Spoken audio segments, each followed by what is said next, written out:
Milo Yiannopoulos got in a lot of trouble for saying feminism is cancer, and he's right. Feminism kills women. The myth that women are the same as men puts women in danger. You see this in the military. The whole concept that women should be Marines, they should get out there, they should fight.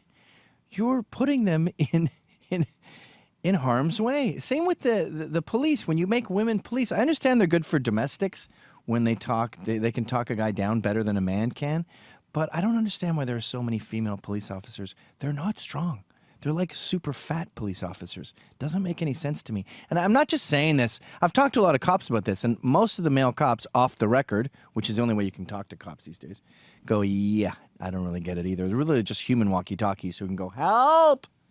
Same with the FDNY. That woman, we had a woman in the Post this weekend talking about how heavy the equipment is. Yeah, it is heavy if you're frail. It's not heavy when you weigh 280 pounds and you're a giant. Then carrying a person out of a burning building isn't heavy. So it's not just less safe for you. It's less safe for us, the victims of the fire. But anyway, I was thinking, there was a story recently about a woman who she was groped by a man. I'm going to assume it's a black crackhead in the middle of the night. But anyway, she was groped by a man, and she shoved him, and then he shoved her in front of the tracks, and she was hit by the train. She's fine, thank God. But one part of the article that really jumped out at me, that of course the newspaper didn't touch, was it happened at 4:20 a.m. Now, what the hell is a young lady doing taking the subway home at 4:20 a.m.? Hey, guys who were with her that night, why did you let a woman go home at 4:20 a.m.? A woman is a Lamborghini. She's not a truck. So you put in the premium stuff. She shouldn't be doing shots all night and then driving through a dirt road of Rapesville, because that's what it is when you let a woman take the train home at 4:20 a.m. Just the day before, we learned about Kate Corcoran, an editor at some real estate blog, who was just sitting on her phone and you got her face slashed. New York City is still dangerous. We still got a murder a day in this city. And the idea that you're going to be safe saving what, 10, 15 bucks? You probably spent 30 at least on booze that night. You're going to be safer at 4:20 a.m.? That's the myth of feminism. I blame feminism. And we saw this when many years ago at my local in New York, Max Fish, Nicole Dufresne. She's coming back, and some Puerto Rican black kid, I believe his name was Rudy Fleming. That was his name. We kept saying back then, Fry Rudy. That's how I remember his name. But he points a gun at her, and what does she do? Does she do what normal people would do and just give the guy the money and go, thank God I'm alive? No, she goes, what are you going to do, shoot me? He shoots her dead. Now, by the way, her boyfriend had a funeral for her that involved an African rope burning ceremony, just to make sure there was no racial animosity, because that's the first priority when someone murders your girlfriend. But anyway, the Post put it as, she was killed for smiling.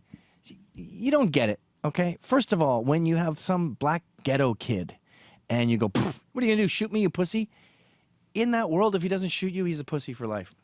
I'm not advocating this. I'm just saying you have to be aware of different cultures. And when that woman was down in the subway at 4:20 a.m., she was saying to that crazy homeless man, I'm a whore. I'm human garbage. Now, she's not, and I'm not blaming the victim, but it's context. You know, if you're wearing a suit with money hanging out of it and walking through Harlem or Baltimore at 4 in the morning, you're kind of saying to people, I don't know what the hell I'm doing. I'm a victim. Now, we have to teach men to rape. We have to teach men not to rape, sorry. We're doing our darndest. They go to jail for 15 years. But crazy people don't listen to our lessons. So you have to understand that you're a valuable commodity. And the feminists are wrong when they tell you, just take the train home like a dude. If someone comes near you, just watch. I've seen Kick-Ass too. Just take out your butterfly knife and chop his head off. And we saw this too with the riots in Berkeley, where that dreaded chick goes, I'm going to get 100 Nazi scalps. And she goes up against a Marine who knocks her lights out. This keeps happening again and again. You keep telling women that they kick ass and they can kick Nazi ass and they can change the world. All they have to do is go there and show all these myths, and they can prove how cool they are and how awesome they are and how wrong we are with our stupid data. Like that woman, what was her name? Amanda Kijera. She goes, yeah, These global stats are trying to tell us that, oh, third world rape is so big and Haiti's so dangerous. Oh, why? Because they're black? Watch this. I'm going to go to Haiti and show you how safe it is. So she does, and she gets raped. And here's the crazy part. As she's getting raped, as she lies underneath this guy, this animal, she goes, I'm a Malcolm X scholar. I'm sorry to laugh at rape, but I'm a Malcolm X scholar. Like he was going to go, whoa, all right, my cool white sister. We are both unified in the oppression. The white man is oppressing us both. You are right to come here and this. He's French. He doesn't even know who Malcolm X is. What the hell are you doing?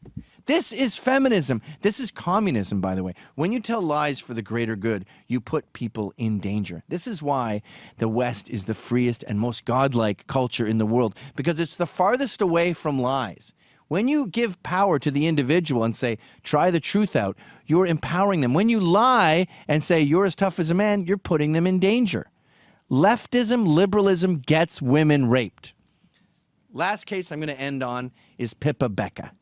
She hitchhiked, I believe it was from Greece, and she goes, there is this lie going on about rapists. They say that in Turkey they are rape, and it's not true. Watch this. So she puts on a wedding dress, and she hitchhikes to Turkey, and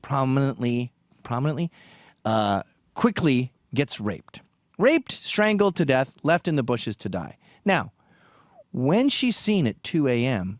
by this Muslim sociopath in Turkey, she's saying that she's human garbage, at least to him. And I've heard this said about the refugees in Germany. They don't understand women, Western women. So they see blondes and they go, oh, I saw you in pornos. You like to get raped. You're a whore. You're human garbage. I've seen you in these porns. That's their only context. So you have to understand when you're dealing with a troglodyte society that's hundreds of years behind us, they see a woman like that and they go, wedding dress, human garbage, rape, strangle, kill. I'm sorry, it's not pretty, but that's the reality. Other cultures are worse than us, and women are not the same as men. Women are not as strong as men. When you pretend they are, you're leaving them vulnerable to rape. By the way, if it's any consolation prize, ladies, you're sentient beings who are magic that can create life. You can't beat me up, but you can make human beings. Why don't you take that as a plus and give up on this stupid myth of you being me? President? Hell no.